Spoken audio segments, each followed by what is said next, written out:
दोस्तों, मैं दीपक। मैं आज ऐसे व्यक्ति के बारे में बात करूंगा। व्यक्ति कहने का मतलब ऐसे पुरुष, महिला, बच्चे सभी के बारे में बात करूंगा जो अपनी ज़िंदगी की तुलना दूसरे की ज़िंदगी से करते हैं और इस चक्कर में तेरा मेरा तेरा तेरा तेरा मेरा मेरा तेरा करते रहते हैं और परिवार में अशांति फैला रहते हैं। दोस्तों, हमें ये समझना होगा कि दूसरों की ज़िंदगी की तुलना अपनी ज़िंदगी से हम कभी ना करें। दूसरे का रहन सहन अलग है, दूसरे का आमदनी अलग है, दूसरे का परिवार का बैकग्राउंड अलग है, तो फिर ज़िंदगी एक कैसे हो सकती है। हम लोग क्या करते हैं, प्रायः जो दूसरे घर में हो रहा है उसे अपने घर में उतारने की कोशिश करते हैं। जो स्टैंडर्ड उनका है वो स्टैंडर्ड को अपने जीवन में उतारना चाहते हैं। ऐसा कैसे संभव हो सकता है?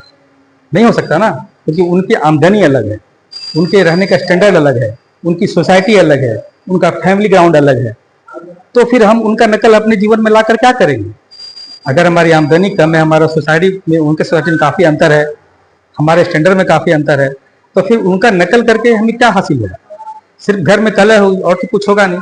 उनके बच्चे बड़े स्कूल में पढ़ते हैं, उनकी पत्नी अच्छी साड़ी पहनती है, उनके लोग इतना मेंटेन में रहते हैं, उनका घर इतना बढ़िया है, हमें भी ऐसा चाहिए, हमें भी ऐसा चाहिए, हमें भी ऐसा चाहिए। क्यों करें हम? ये तेरा मेरा करने से घर में सिर्फ अशांति ही फैलती है और तो कुछ होता नहीं है। ऐसे भी कहा गया है कि दूसरों की जिंदगी की तुलना अपनी जिंदगी में करके सिर्फ कलह ही हासिल होता है और कुछ हासिल नहीं होता है। तो जब हम दिन भर कमाए खाए रहे, जहां भी रहें और घर आए और कलह करें, तो ऐसी जिंदगी की क्या होगा रहकर? इससे अच्छा ऐसी जिंदगी को छोड़ दें, कंपेयर करना ही छोड़ दें लोगों से। उनकी जिंदगी उनकी है, हमारी जिंदगी हमारी है। हमें जितनी है हम उतने में बेहतर करने की क्यों नहीं कोशिश करें? हमें तो यही करना चाहिए कि जितनी हमारी आमदनी है, जितने हमारे पास सामर्थ्य है, उसी हिसाब से अपने परिवार का मेंटेन करें। परिवार को ऐसा बताएं, ऐसा सिखाएं कि परिवार खुश रहे और वो समझे कि इतना ही हमारा है, इसी में हमको खुश रहना है, इसी में अपने भी काम करना है, रिश्तेदारी को भी निभाना है, समाज को भी देखना है, बच्चों की पढ़ाई भी देखना है, माँ बाप की इलाज भी कराना है, बीमारी भी देखना है, सोसाइटी भी देखना है, स्टैंडर्ड भी देखना है। तो अपने खर्च में ही कर सकते हैं। दूसरे के यहाँ क्या हो रहा है, क्या नया सामान आ रहा है, क्या बेहतर हो रहा है, ये देख देख करके हम अपने जीवन में जबरदस्ती कर्ज लेके करते रहें तो ये अच्छा बात नहीं ना है। इसलिए जिसका जितना है उसको उतना ही में खुश रहना चाहिए। दूसरों की जिंदगी की तुलना अपनी जिंदगी से बिल्कुल नहीं करना चाहिए। जैसे चांद और सूरज में कोई तुलना नहीं किया जा सकता है, वैसे ही दूसरे की जिंदगी से अपनी जिंदगी कोई तुलना नहीं किया जाता।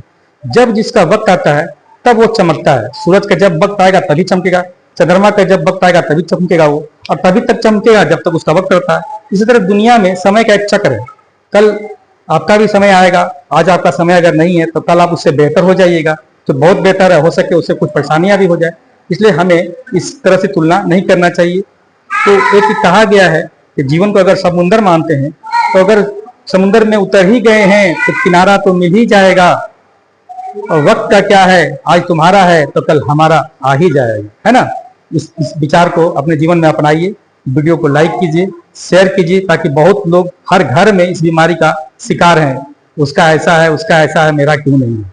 इस चक्कर में दिमाग में टेंशन, घर में झगड़ा, ये वो प्रायः सब लोग देखते हैं। इससे दूर रहें, सभी को शेयर करें ताकि सभी को ज्ञान हो कि जो उसका है उसका है, जो मेरा है मेरा है। अपना जितना उतना में बेहतर करेंगे, दूसरे का लेकर क्यों करेंगे। इसलिए हमारे वीडियो को शेयर करें, लाइक करें और ज्यादा से ज्यादा लोगों को सब्सक्राइब करने के लिए भी कहें, ताकि मैं अच्छी बात बताता हूँ वो सीखें और समझें। वीडियो में बने रहने के लिए बहुत बहुत धन्यवाद।